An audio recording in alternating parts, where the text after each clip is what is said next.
kubariki sana. Amen. Kuna shambulio linapanga kuja kwako. Na shambulio hili kuna roho ya magonjwa ambayo kwako inatumwa. Sawa sawa? Sasa unaona kuna maumivu ya miguu ambayo adui ameelekeza wewe upitie shida hiyo. Kwa hiyo inabidi uombee miguu yako sana. Unaelewa vizuri? Sawa. Kwa sababu nikawa naona katika ulimwengu wa roho maumivu ya mguu kwa kushoto. Maana kuna adui anataka kuleta shambulio. Kwa hiyo inabidi ukazane katika maombi. Kama kuna mahali ambapo nikanyaga na zako zikachukuliwa, basi Mungu atakuokoa na hilo. Kwa hiyo kuna shambulizi la magonjwa linatumwa kwako. Kwa hiyo unapoomba, omba juu ya shambulizi la magonjwa lisikufikie. Sawa sawa? Unanielewa vizuri?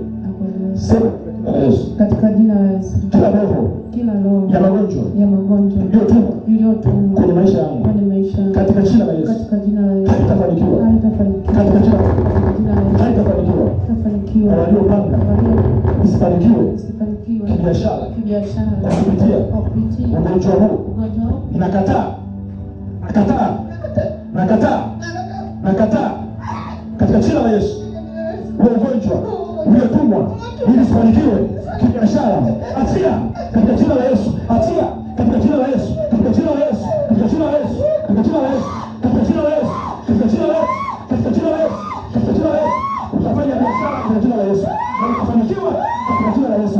Achia mwili wako, achia mwili wako, achia mwili wako, achia mwili wako, achia mwili wako. Kibali kilichofungiwa katika jina la Yesu, kibali chake kimefungiwa, kibali chake kimefungiwa kwa mamlaka ya jina la Yesu. Pokea ushindi kwa damu ya Yesu. Pokea ushindi kwa damu ya Yesu. Pokea ushindi kwa damu ya Yesu. Pokea ushindi kwa damu ya Yesu. Pokea ushindi kwa damu ya Yesu. Pokea ushindi kwa damu ya Yesu. Pokea ushindi kwa damu ya Yesu. Pokea ushindi kwa damu ya Yesu. Pokea ushindi kwa damu ya Yesu. Achia. By power. By power. Achia nyota yako. Achia nyota yako. Achia nyota yako. Katika jina la Yesu. By power. Achia. Achia. Achia. Katika jina la Yesu. Hiyo nyota uliyopewa ya biashara